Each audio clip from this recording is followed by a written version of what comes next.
on their colony to not be connected to the others. He'd wanted to have a space far enough from camp to keep watch, and it doubled as a safe zone should trouble come their way. The airlock hatch was built into the sharp cliff of the crater, and he walked out of it, heading for his own rover. The solar panels showed he had 3/4 of a charge, and he turned the unit on. It had 4 waist-high tires with space to carry 4 comfortably in their EVAs, along with a truck bed to hold supplies. It was empty now, and he clicked the vehicle into drive, sending dust behind him. The idea of an alien rover on their planet was difficult to fathom. They had securities in place to prevent this exact thing, but somehow they'd been breached. First, he needed to mitigate any danger, and secondly, he had to ensure this wasn't repeated. The rover was a couple of kilometers from the 5th dome, which they dubbed the island. It housed their main facilities: gym, mess hall, kitchens. The dome over was their storage facility, and where they initiated construction on each additional tunnel and structure. Already 2 more domes were underway, but they were waiting for another supply shipment to arrive. He hoped that was what had set the alarms off. Unfortunately, that wasn't the path the traders were supposed to take from Earth.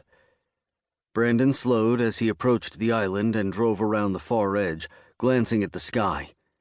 It was littered with stars, and his hand settled over the gun sitting on the seat beside him. He wasn't going to let anyone ruin what they'd created. When he was sure he'd be exposed if he continued, Brandon parked the rover, turning it off, and hopped out, his boots landing softly on the surface. The gun felt unusual in his grip for a second, but the memories of the Civil War flooded into his mind. His spine went rigid, and he could almost smell the battlefields inside his EVA. "Not now," he mumbled to himself. Hugging the dome, he moved toward its entrance, which faced the expanse of Noachis Terra. Brandon preferred night on Mars. If he closed his eyes while indoors, he could almost pretend he was in a place more habitable, somewhere that the world wasn't trying to harm him at every bend. This desolate landscape had killed 12 of them over the last decade, and there were days he thought that number was a blessing. He stopped when he spotted the other rover, this model unfamiliar. Someone stood in front of it. He pulled free the digital binoculars strapped to his belt and peered through them. Not a someone, a something. Brandon had seen androids like this near the end of the war, but this one looked far more advanced. His silver hands gave him away, and the fact that he didn't wear an EVA made it even more obvious. Brandon assumed the android was speaking to them, linking to their EVA headsets, but he wasn't close enough to hear the conversation. He continued forward, recognizing his friends. Carl was at the lead, June beside him. Brandon hoped her reckless behavior was on pause today. He wished she'd stayed inside. They were still 100 meters from his position when the android's transmission relayed into his headset too, and he slowed, trying to make out the choppy words. He stepped closer, finally receiving a clear feed. "You do not seem to comprehend my message. You are to stand down and await the arrival of our team.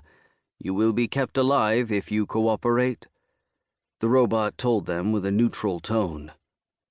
"And you listen here, you bucket of bolts," June started to say, but Carl raised a hand, silencing her. "How did you reach the surface?" Carl asked it. Brandon noted the gun on the robot's arm.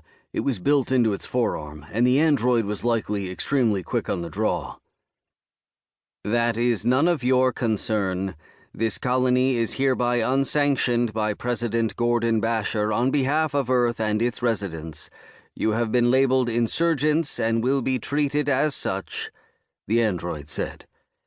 "Look, we only left to escape his tyranny.